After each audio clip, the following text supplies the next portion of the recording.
It happens every year. New goals, fresh resolutions, grand plans. But come the end of the year, most dreams fall apart. Why? Today we uncover the real reason behind this cycle and how ancient Buddhist wisdom holds the key to lasting change. Get ready, because this video isn't about working harder. It's about working wiser. In the modern world, we're told that more is better. More productivity, more hustle, more goals. But Buddhism offers a radical counter-view, one that whispers gently, less is more. To do more in life, begin by doing less. Not out of laziness, but out of wisdom. This teaching is not about avoiding responsibility. It's about focus, clarity, and presence. The Buddha's life is the perfect example.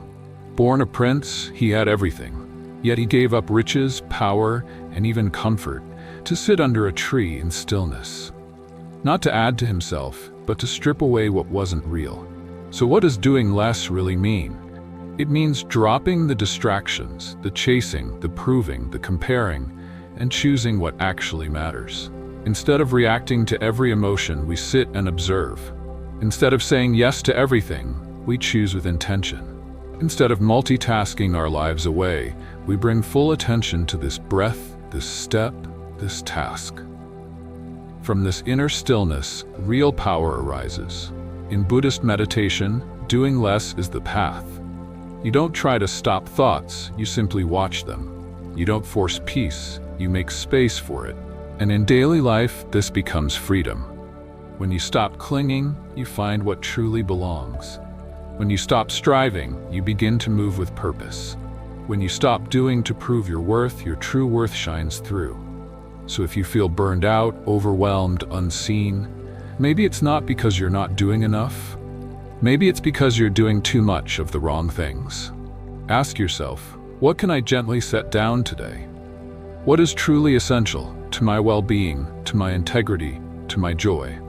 Sometimes the most powerful move is not another effort, but a single act of letting go. Let your life be less crowded and more meaningful. Let your days be less filled and more full. That's how you do more, by doing less. Instead, aim for moderate expectations, just enough to inspire you, but never enough to paralyze you. The expectation-ability gap, the hidden trap behind failure. In both Buddhist philosophy and psychological insight, one of the most subtle yet devastating causes of suffering is the discrepancy between high expectations and actual ability. This is often referred to as the expectation-ability gap, and it's a silent trap many well-intentioned, ambitious individuals fall into. We live in a world that encourages dreaming big, setting audacious goals, and visualizing success. But seldom are we taught to assess the foundation beneath those dreams, our readiness, skills, or mental clarity to achieve them. If your expectations soar higher than your abilities can support, you create a structure built on air, not stone. And when reality tests it, it collapses. Why this leads to suffering, craving without capacity. In Buddhist terms, this is a form of tanha, craving, wanting results, recognition, or change, without developing the internal or external means to hold them. The desire becomes a form of grasping, rather than a clear intention supported by mindful action. Self-judgment and identity crisis. When someone repeatedly sets lofty goals but fails to reach them due to lack of preparation, they don't just experience disappointment. They often internalize that failure. Maybe I'm just not good enough. This leads to shame, guilt, and identity confusion. Burnout and frustration. The emotional cost of chasing goals that exceed your current capacity is massive. It leads to mental fatigue, low self-esteem, and the temptation to give up entirely. A real-life example, Elizabeth Gilbert, author of Eat, Pray, Love. Elizabeth Gilbert once shared in her talks that before the success, she wrote for years in obscurity, facing rejection after rejection. She said something powerful. "I never promised the universe that I would be successful. I only promised that I would keep writing." That mindset kept her grounded. She didn't expect bestsellers right away. She aligned her expectation with her practice. Buddhist insight, balance is the middle way. The Buddha spoke of the middle way, avoiding extremes of overindulgence and self-mortification. The same applies to expectations. It's not wrong to dream or aspire, but those dreams must be matched with skillful means, upaya. Before reaching for the peak, ask, have I trained for the climb? Do I have the tools? Is my mind ready for the weight of success?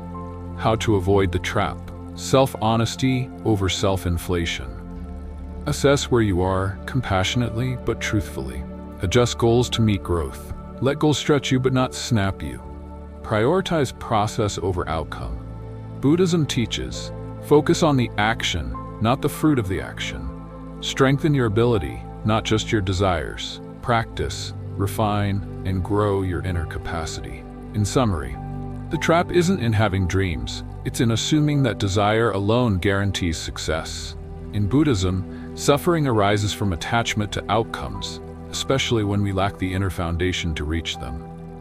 To live wisely is to build capacity before building castles in the air. So if you're facing failure, don't rush to blame yourself or life. Pause, reflect, ask, is my expectation flying higher than my wings can carry me right now? And if so, don't clip the dream, strengthen the wings.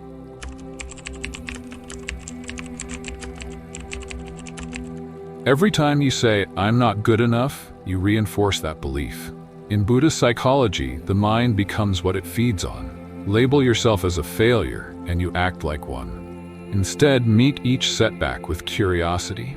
What is this teaching me? That shift alone can rewire your path.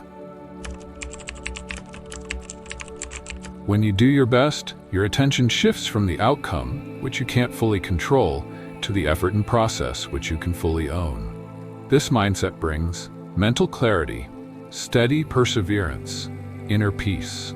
This aligns with the Buddha's teaching. Focus on right effort, samavayama, and let the results unfold as they may. Modern psychology agrees. Studies in psychology show that people who aim to do their best tend to have stronger intrinsic motivation, lower stress and self-criticism, greater resilience and adaptability when things go wrong. On the other hand, those who are obsessed with the outcome are more likely to quit when they face challenges. Do your best. Clear purpose equals sustainable success. Doing your best doesn't mean doing everything. It means choosing the right goals, channeling your energy into what matters, staying consistent, letting go of unrealistic expectations.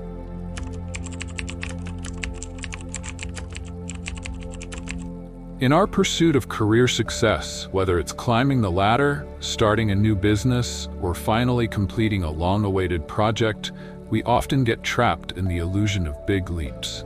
We set grand goals, huge resolutions, and expect fast results. And when those results don't arrive quickly, we burn out, give up, or label ourselves a failure. But here's the truth, one echoed in both Buddhist teachings and modern productivity science. Lasting success isn't built in a day. It's built daily through small, consistent actions. The wisdom of the Buddha. Little by little, the wise purify themselves.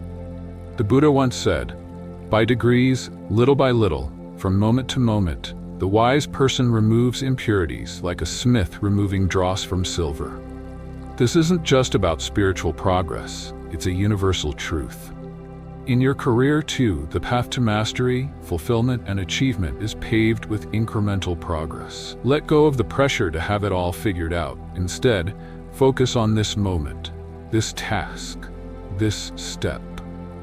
Modern insight, the compound effect of small efforts. In business and entrepreneurship, best-selling author James Clear put it simply in his book Atomic Habits. You do not rise to the level of your goals. You fall to the level of your systems. That means if you want a promotion, focus on consistent excellence, not overnight impressiveness. If you want creative breakthroughs, commit to showing up even when you don't feel inspired. If you want financial freedom, honor small disciplines, not just big opportunities. Small changes lead to big shifts, but only if they're repeated. Real example, Steve Jobs and the power of focus. Steve Jobs, co-founder of Apple, was known for his ability to say no to 1,000 good ideas to focus on one great one. Behind every iconic product, the iPhone, the Mac, was not a flash of brilliance, but years of ruthless prioritization, attention to detail, and daily decisions. He once said, "People think focus means saying yes to the thing you've got to focus on. But that's not what it means at all. It means saying no to the 100 other good ideas." In other words, success at work isn't about doing more. It's about doing what matters and doing it consistently. Buddhist takeaway: the path to work fulfillment. Instead of chasing status or perfection, bring mindfulness to each step. One intentional email, one fully present meeting, one courageous pitch, one act of integrity. The Buddha didn't teach us to rush. He taught us to wake up to each moment and to bring our full heart into whatever we do. Even a drop of water fills the jar.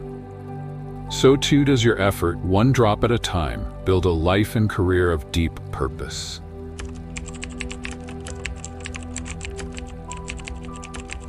Going to the root of the problem.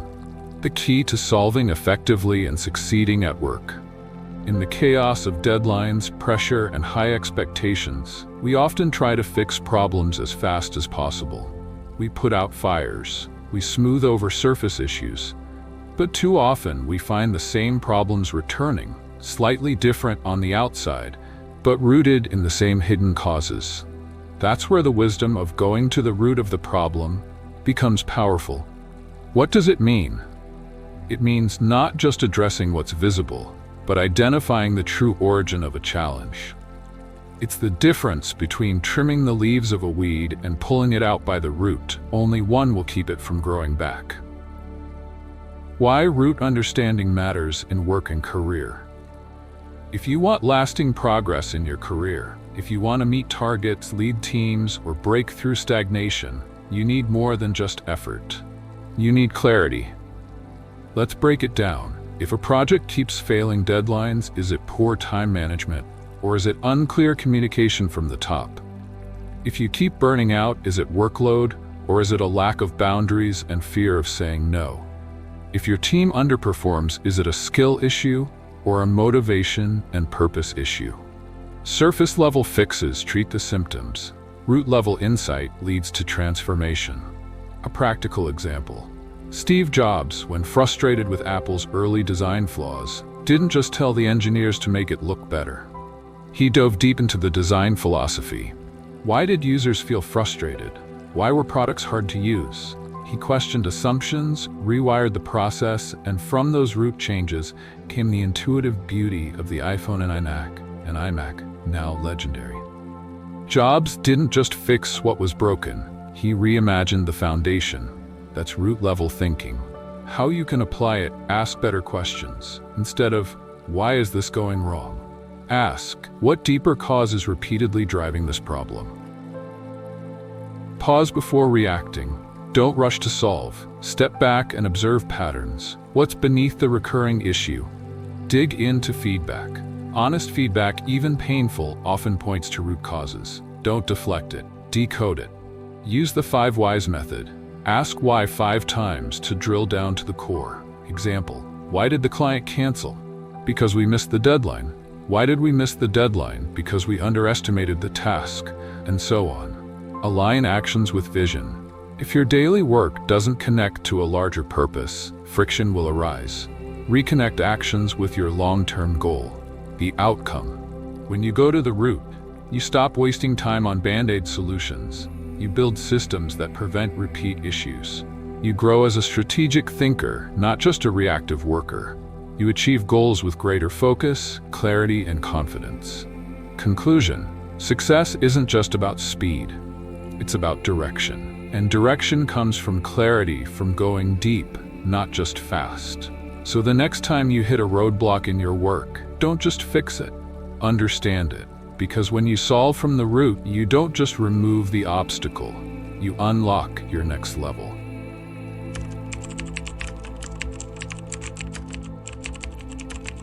A cluttered mind is the enemy of success. When your mind is full of negativity, worries, past regrets, or future anxieties, it becomes difficult to see what truly matters, distinguish between opportunities and traps, make clear, decisive choices. Just like a messy room makes it hard to find your keys, a cluttered mind makes it hard to access clarity. Distractions, indecision, and overwhelm become constant obstacles. Clearing the mind creates space for wisdom to arise. In Buddhism, mental purification, citta visuddhi, is a foundational step toward awakening. A quiet, still mind helps you clearly observe the essence of a problem, separate emotion from decision-making, listen to both your intuition and logic with clarity. When the mind is clear, the world becomes clearer. Clarity leads to wise decisions. Wise decisions lead to results. A poor decision can send your life down the wrong path for months or even years. A timely, accurate decision, even a small one, can transform your life. The clearer the mind, the better the decision. Good decisions and right actions lead directly to achieving your goals. How to declutter your mind. Daily meditation, even just 5 to 10 minutes. Write down your thoughts to release mental pressure. Limit exposure to negativity, e.g., toxic social media or anxiety-inducing news. Clarify your goals and core values to eliminate what no longer serves you. Your mind is like a garden. If you don't remove the weeds, wisdom will struggle to grow. Mental clarity isn't about escaping life, it's about returning to mindfulness, wisdom, and inner stability, so you can take right action, make right decisions, and achieve what truly matters. Real change doesn't come from inspiration alone. 1. Learn. Learn the right things, learn deeply. Before achieving any success, you must equip yourself with the right knowledge and a true understanding of the problem. Learn theory to build a solid foundation. Learn from those ahead to shorten your path. Learn from failure to grow wiser. The Buddha taught, there is no path to wisdom without sincere learning and deep observation. 2. Apply. Turn knowledge into action. Many people learn a lot but never apply it. They get stuck in procrastination or fear of making mistakes. But only action creates real results. Apply on a small scale, get quick feedback, make mistakes, adjust early. Take real action, deepen understanding. You only truly know something when you've done it. 3. Improve. Constantly optimize. No one is great from the start. Success doesn't come from doing it right once, but from doing, fixing, redoing, listening, adjusting, evolving. Self-awareness, daily improvement. This is exactly the spirit of gradual progress the Buddha taught. Just as a silversmith removes impurities bit by bit, the wise remove their flaws little by little. 4. The synergy, a sustainable growth cycle. If you learn but don't apply, it's just empty theory. Act without learning, you repeat mistakes. Act without improving, you stay stagnant. But when you learn, apply, improve in a loop, you will accelerate your growth, understand yourself more deeply, gain more confidence each step of the way, learn a little each day, apply one insight each day, improve one small weakness each day. Miracles happen in 1 year, not 10. You don't need to overhaul your entire life today, just begin. Let go of what's not needed. Set realistic goals, take one small action. That's how you break the cycle. That's how you rise.